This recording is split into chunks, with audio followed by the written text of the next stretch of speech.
слышен шум многоголосый, разноплеменные гиксосы, парфяне, греки, римский строй здесь шли когортою стальной, сшибались шумом колесницы, Египет, хетты, ассирийцы, пехота, всадники, стрелки, османов дикие полки вздымали пыль, ломали стены, долиной знойною гиены до Илионского холма.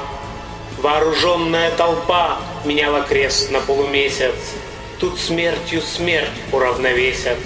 Где город мира, вечный бой, так предначертано судьбой. Неслись, как ветер, сарацины, и крестоносные машины в железе с головы до пят пришли за тем, кто был распят. Сжигали храмы и народы, и кто сочтет века и годы многострадальной сей земли, где сонмы храбрых полегли во имя веры, денег, славы. Кто были правы, кто неправы, теперь никто не разберет. Течет здесь молоко и мед, да только с горечью приправа холма сионского оправа. Здесь мира нет, но есть покой. Иерушалаим золотой отныне мой.